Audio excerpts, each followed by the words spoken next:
Приветствуем зрителей телеканала ТНВ. Сегодня мы находимся в дизайн-студии казанского модельера Рустама Исхакова. Здравствуйте, Рустам. Здравствуйте. Хотелось бы начать, конечно, диалог с такого вопроса, чтобы вы рассказали о вашей новой коллекции «Весна-лето 2021». О чем будет она? О текстурах, да, почему такие цвета выбраны? Я, наверное, хочу все-таки сказать, что сезонность я делю. Вот больше, наверное, весна, лето еще пока не представлено в салоне. В отличие от Европы, вы понимаете, что у нас даже вот сегодня начало весны, вот, но еще на улице морозится, и нам обещают холода, поэтому выставлять в коллекцию лен, шелк, хлопок рановато. Поэтому мы делаем такой вход в сезон, дополняя даже, наверное, осенне-зимнюю коллекцию уже какими-то новыми вещами, которые органично дополняют гардероб. Вот, и привносят некое такое весеннее настроение. Уже вещи получаются более облегченные, но при этом в составе еще присутствует шерсть, то, что нам дает тепло и дает нам замерзнуть. Мы видим, у вас даже шубка тут представлена. Да, Это весна, чтобы вы понимали. Вы же понимаете, что в любом случае шубка из каракуля, она не совсем для морозов, поэтому для весеннего сезона это будет самое то. Ну и, конечно, представлено все в нескольких цветовых гаммах. Это оттенки бежевого, как основной черный, оттенки серого, от графитового до жемчужно-серого.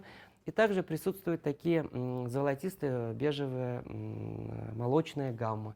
То есть, в принципе, такая палитра, она, не могу сказать, что она очень яркая, но, тем не менее, она, на мой взгляд, она такая весенняя, очень нежная, пастельная. Вот. Что вас вдохновило на создание данных Вы знаете, моделей? видимо, уже настолько все у меня само происходит, и сказать, что я что-то прочитал, или что-то посмотрел, или как-то, это будет, наверное, не совсем верно. Просто по ощущениям, по интуиции, вот берешь и делаешь, вот и все, это мне так происходит. Вот. Ну, конечно же, когда делаешь коллекцию, продумываешь, наверное, больше, как ты видишь женщину, в чем она должна быть, точнее, куда она в этом пойдет. То есть я как бы ее жизнь, своей героини, скажем, прокручиваю, да. Вот. Какая она, ваша героиня? Она разная, абсолютно. Вот. Но прежде всего, наверное, она жительница мегаполиса, и она очень ритмичная, динамичная, но при этом очень женственная. Вот. Не хочется уходить совсем в такой спорт-стиль. Почему? Потому что сейчас во всех брендах и в трендах, наверное, это такая спортивная женщина в спортивных брючках, в худи, да, поэтому, конечно, этот тренд я не мог обойти стороной, но всегда, даже в рамках заданного стиля, можно предложить именно свое видение. Ну, например, да, я скажу, что вот так вот подряд начнем. Здесь вот вы видите, вот так держать удобнее. Это основа джинсовой куртки, но она на меху, и техника пэтчворк. То есть, делает как-то вот вроде тот же спортивный стиль, но он уже такой более эксклюзивный. Под классику, эксклюзивный, да. Вот, это вот вариант на меху. Есть вариант более облегченный, это с трикотажными подвязами, то, что сейчас это очень актуально. Это тоже похоже на бомбер? Ну да, бывает бомбер или на молнии, в данном случае это на пуговицах. Также может быть дополнено это вот брючками. Вроде как бы спортивный, да, но это не спортивный совершенно. Да. И также подобную куртку, например, можно носить и с юбочкой, и на каблуках. То есть это будет совершенно другое звучание. Поэтому, вот как вариант, я вам могу просто показать вот такое сочетание. Видите, из-за того, что гамма одна и та же, и вещи очень легко комбинируются. Вот при создании коллекции, наверное, это самый важный момент, когда не должна каждая вещь ну, существовать сама по себе. Это очень важно, чтобы изделия, они органично входили в ваш гардероб, они могли стать основой вашего гардероба. Вот. И я не устану повторять такую вещь, как я люблю очень простые, лаконичные, я их называю незаконченные вещи, простые, да, потому что, как правило, такие вещи, они очень удобно в комбинациях, в сочетаниях с теми вещами, которые мы уже имеем в Это гардеробе. практично. Это очень практично, да. Но опять же, хочу сказать, если даже мы берем просто, казалось бы, водолазку, вот, тут нет ничего. То есть я не изобретал эту водолазку, я просто использовал. Но за счет того, что, Влад, вам видно, как она мерцает? Вот, за счет того, что она имеет такую мерцающую фактуру, она очень тоненькая, очень приятная к телу. Вот, вискоза и шерсть в составе. То есть это, ну, будет любимая вещь, которая вас будет и делать красивой, и греть. Рустам, скажите, пожалуйста, использовали ли вы в этой коллекции ткани, которые не использовали до этого? Я понимаю, конечно, у вас уже такой большой дизайнерский опыт, то есть за много лет, конечно, вы можете сказать, что я испробовал все, но были ли вот здесь какие-то Ну, новшества? я не считаю себя каким-то там новатором и не ставлю целью, задачей там, использовать что-то такое, знаете, то, что ранее не использовалось. Вот. А в свое время, когда я был молодой, начинающий дизайнер, у меня было такое мнение, что дизайнером ты можешь называться тогда, когда ты придумаешь что-то, чего не было до тебя. То есть быть неким таким, ну я не знаю, как это сказать, первооткрывателем, что ли, создателем чего-то. Но у меня были хорошие учителя, и вот мой педагог, она сказала: Рустам, расслабься, все, что нужно, уже придумано. Не нужна третья штанина к брюкам, да, или там третий рукав к блузке, потому что это уже лишнее. Вот. И твоя задача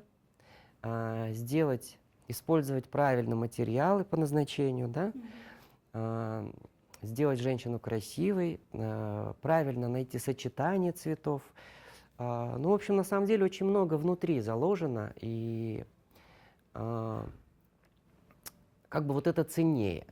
То есть ведь и также, например, могу привести, не помню, тоже кто-то сказал, что, по-моему, Вячеслав Зайцев сказал, что самое сложное — это создавать простые вещи, потому что накрутить, навертеть, намудрить — это может любой.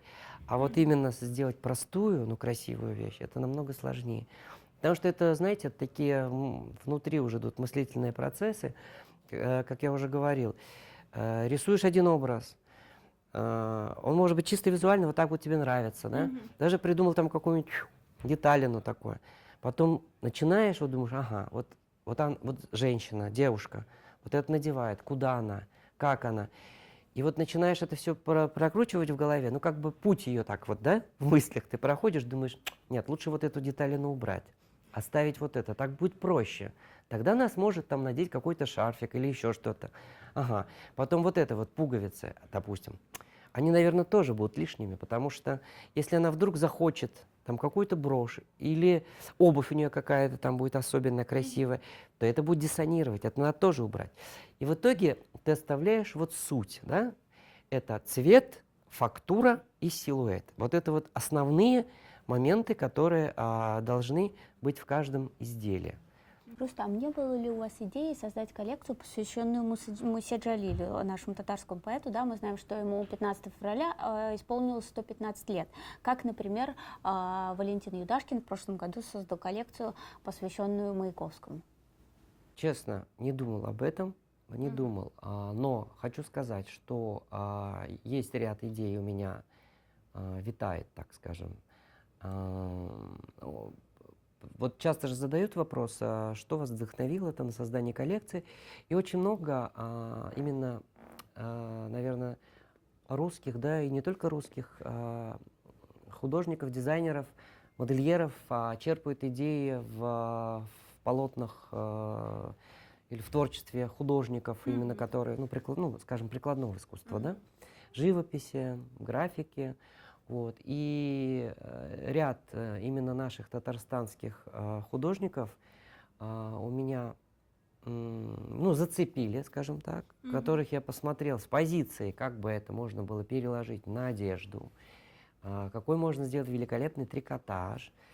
И пока не буду даже говорить, кто это и что, Это интересно. но даст Бог, эта тема у меня разродится как-нибудь. У вас большой спрос на моду по-русски, так скажем? Я имею в виду, там много меха, теплых вещей, или вы же творите вот по велению? Нет. Я не могу сказать, что я по-русски, я не могу сказать, что я по-татарски. Я, наверное, художник без национальной принадлежности. Да, без национальной принадлежности. Не ухожу ни в ту, ни в эту сторону. Стараюсь быть таким ровненьким. Вот, это больше, наверное, все-таки европейская направленность в одежде присутствует. Есть ли у вас сейчас в Казани конкуренты? То есть как-то вы их, вообще есть ли они? И ощущаете ли вы вот какую-либо конкуренцию, если они есть? Этот вопрос был всегда таким задаваемым, но нет, не ощущаю. То есть я не понимаю даже. Я даже более того, я считаю, что ну, так называемые конкуренты, любой художник, если даже есть, да, вот кто творит в данный момент, также в Казани, делает одежду, я всегда говорю, вот то, что делают они, никогда не смогу сделать я. И то, что делаю я, никогда они не смогут сделать, потому что все это пропускается через сердце, через душу, через твое, как бы, да, и оно имеет совершенно другую, как бы, энергетику, другую внутреннюю составляющую, понимаете, да?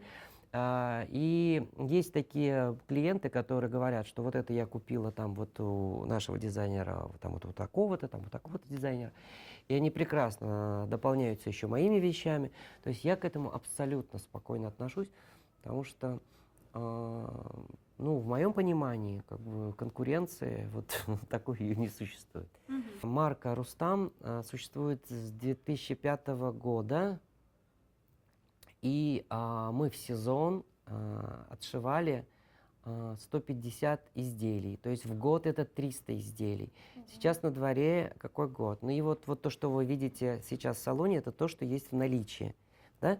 Понимаете, то есть я даже боюсь сейчас сосчитать в количестве, это сколько единиц изделий было продано.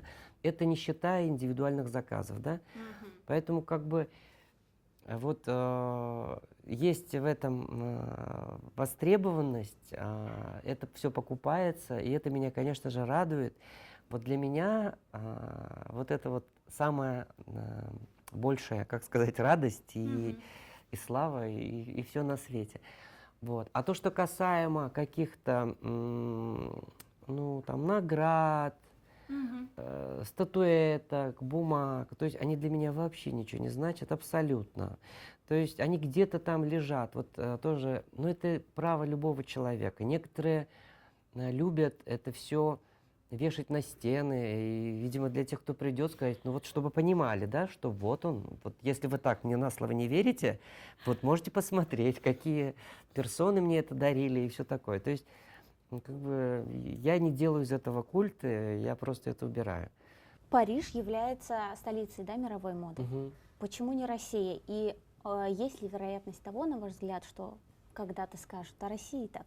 Не надо перетягивать как бы одеяло. Но если так вот, да, Париж – это столица моды там. Ну, с этим надо просто смириться. Потом, знаете, это же, когда я даже вот бывал на неделях моды в Москве, там часто устраивали круглые столы, вот приходили, ну, как бы умные, знающие люди про моду поговорить, про это вот словосочетание индустрия российской моды. Вот тут уже можно смеяться, потому что у нас нет этой индустрии. Вот ну, так сложилось, понимаете? Поэтому индустрия вся, она там. Ну, это Франция, это Италия, понимаете? После войны, как все это начало у них вот развиваться именно в сфере легкой промышленности, они монстры в этом плане. Поэтому, к сожалению, я даже могу сказать, что на сегодняшний день даже очень много учебных заведений в России, которые готовят специалистов, они закрываются, если вы вот в курсе или не в курсе. Да. Вот, поэтому, как бы видя, зная вот это все, говорить, что будущее за Россией, именно в легкой промышленности, я не стал бы этого говорить, потому что, дай бог, сохранить то, что есть. Такой вопрос тогда, вот говоря о национальной моде, какое у нее будущее и есть ли она? Потому что вот на мой взгляд, да, то, что у нас сейчас есть, и то, что об этом иногда говорят, мне, например, смешно. Ну, потому что смоделировать какую-то обычную модель платья и приклеить на нее татарский национальный соглашусь, узор, да. это не мода. Я абсолютно соглашусь с вами. Вообще понятие национальной моды я ее не понимаю. Вот тоже ранее сказал, что я стараюсь как бы не делать на этом акцент. И, конечно же, да, это все ведь, знаете, традиции, культура, сохраненные, как это называют, сквозь года, сквозь века. Года 2 назад я побывал в Бухаре, в Узбекистане. И вот оттуда я приехал, знаете, вот с такими глазами, наверное, и с пониманием того, что мы, татары, я это говорю, вот будучи как бы татарином, да, ничего не имеем. Вот, понимаете, вот там, в Узбекистане, вот целые деревни, целые селения, которые где-то делают ковры, где-то делают керамику, где-то вышивают. Там еще сохранена вот техника тамбурного шва, какие они делают изумительные вещи. И вот ты чувствуешь, что вот там вот есть вот как бы будущее, там есть, это все сохранено, понимаете, вот эти все промыслы. Вы прямо погрузились в атмосферу. Да, и я прямо оттуда приехал, ну и вдохновленный, и с каким-то таким пониманием, что когда нет вот, как сказать, вот того фундамента, что ли, того, тех традиций, это очень тяжело развить, да. И то, что, вот если говорить опять о национальной одежде, иногда у людей очень искаженное представление такое, немножко, понимаете? Я бывал не раз, меня приглашали, собирают круглые столы, когда обсуждаются вот эти вот вопросы о традициях там, татарского национального костюма, как это все, что делается. И вот, допустим, кто-то говорит, вот мы делаем, вот мы шьем вот такие вот жилетки, вот платья, но их никто не покупает, потому что это не востребовано. А я смотрю на эти жилетки и платья и вижу, что это самые дешевые какие-то ткани из пайеток, ну, цирковой какой-то, да, и все сделано в такого ужасного качества. Но я как аргумент говорю, вы знаете, вот есть в той же Франции, да, дизайнер, вот Антони Марос, например, есть, был Кензо, да, который создавал этнические изделия, которые очень органично вписывались в современность. Но там же какое качество, какие материалы, какая подборка цвета. И поэтому я не поверю, если вдруг кто-то вот из наших республиканских мастеров, дизайнеров найдется, который сделает с любовью именно, да, вот эти подборка цвета, вышивка, это все уйдет и улетит сразу. Дело ведь не в этом. Дело вот, понимаете, дело, наверное, больше в душе и в любви к тому, что ты делаешь. Как вы считаете, наш президент Рустам Минниханов задал тренд тем, что начал носить несколько лет назад сюртук? У меня были клиенты, мужчины, которые приходили прям со словами, с фотографией президента на телефоне. Хочу костюм, как у президента. Вот тут можно сказать, что да.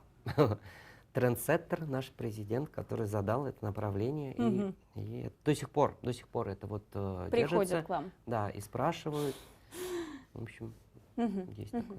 С кем из дизайнеров вам бы хотелось создать коллаборацию какую-то, поработать, и Вот. даже и не из ныне существующих? А если даже делать коллаборацию, это больше, наверное, не сколько дизайнеры одежды, а сколько дизайнеры, которые делают творцы, да. Кто-то делает прекрасные сумки, кто-то делает какую-то обувь, кто-то делает шляпки, кто-то...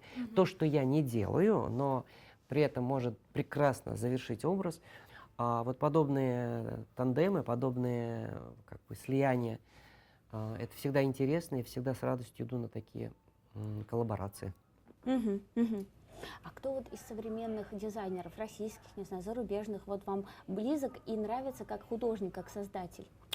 Вот как художник, как создатель, близок, нравится, люблю, обожаю, это Зайцев Вячеслав Михайлович. Вот, потому что это человек, который на самом деле в самом начале моего пути, когда я стоял, идти туда, идти не заниматься мне одеждой, модой, не заниматься, это был тот человек, который сказал: ты должен этим заниматься, давай, иди, у тебя вот так все получится. То есть это тот человек, который, ну, раскрыл мои крылья, и я просто, я всегда говорю, даже 15 минут общения с Зайцевым, это на всю жизнь был такой вот, ну как, толчок, такой вот заряд. Вот. И те, кто знаком с творчеством Вячеслава Михайловича, какие он пишет прекрасные стихи, какой он замечательный график, какой у него стиль. Это вот, это просто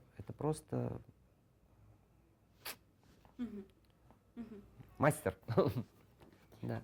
Как бы вы охарактеризовали стиль Рустама Исхакова? Вот я, глядя на ваши вещи, я вижу, что это не мода ради моды. Нет, это вообще не не про про то. моду, вообще не про моду. Я, знаете, даже иногда, Регина, отшучиваюсь, когда говорят: а что будет модно? Я говорю: я в моде не разбираюсь, я говорю. Или там, Что какие цвета удивительно, да? будут в моде? Я говорю: я не знаю. Вот какие на глаз попадутся, такие и будут. И, как ни странно, я, конечно, да, так отшучиваюсь, но все равно, вот если даже вы ради интереса зайдете на модный сайт и полистаете, почитаете тренды, я уверен, вы это все там найдете. Потому что оно происходит как-то вот само собой.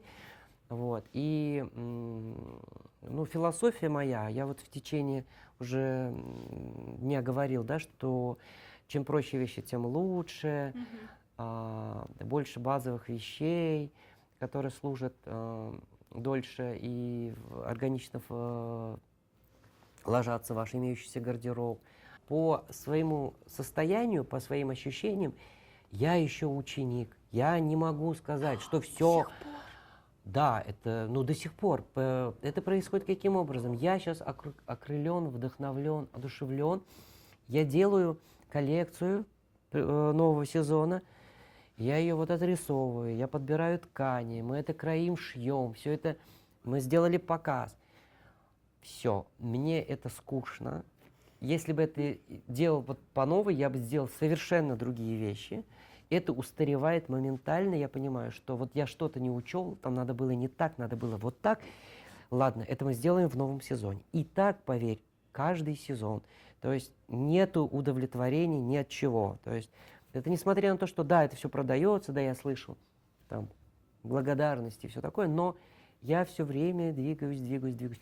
Мне кажется, если только, как я скажу, все, вот я создал идеальную коллекцию своего времени, все, ложись, умирай, и дальше уже как бы... Вы уже сказали, то, что я не разбираюсь в моде, но тем не Да. менее хочется все-таки спросить для наших зрительниц, да, прогноз, что будет актуально на ближайшее время. Я всегда говорю, не надо гнаться за трендами. Вот если уж от меня, я говорю, любите себя, стойте перед зеркалом, изучайте себя, смотрите. У каждой женщины есть, да, ну как у любого человека, есть там плюсы, есть минусы. Вот надо вот плюсы подчеркнуть, а минусы завуалировать. Поэтому даже длина, вот юбки мы говорим, у каждой женщины, там даже не в сантиметрах, она в миллиметрах соизмеряется. Вот как правильно вот подчеркнуть, в какой середина икры чуть выше, где щиколотка, понимаешь, это все очень-очень индивидуально. Поэтому женщина, которая знает вот свою длину, свои силуэты, свои формы, даже не надо бояться вот повторяться, да? А, Не надо гнаться за чем-то, ну, мода, она же предлагает разные абсолютно силуэты, разные формы. Вот, если даже мы берем, ну, взять тоже Коко Шанель, Мгм. если посмотреть саму Коко Шанель, у нее же всегда одинаковые примерно были образы, так ведь? То есть Даже она те же самые нашла, твидовые костюмы. да, она нашла вот это, и она вот это как бы предлагает, и она сама стала иконой стиля, все влюбились в нее, да, и говорят, ой, я хочу вот в этом стиле. Это может сделать любая женщина. Просто надо вот почувствовать, увидеть себя и быть индивидуальной. Вот. По поводу цвета хочу сказать. А, Понятно, я весной предлагаю жемчужно-серые, золотистые, топленое молоко, черный. Но это мое видение. Но это цвет, который практически подойдет любому типу женщин. Блондинка, брюнетка, рыжеволосая, прекрасно, будет сочетаться. Все замечательно. Вот. Но в то же время в моде есть еще у других дизайнеров, у других марок. Есть масса цветов, наверняка вы найдете. Вот. И еще есть, знаете, такое, я часто с этим сталкиваюсь, некоторые дамы, не знаю, ходят на курсы световедения или как это называется. Вот стилисты определяют твой цветотип.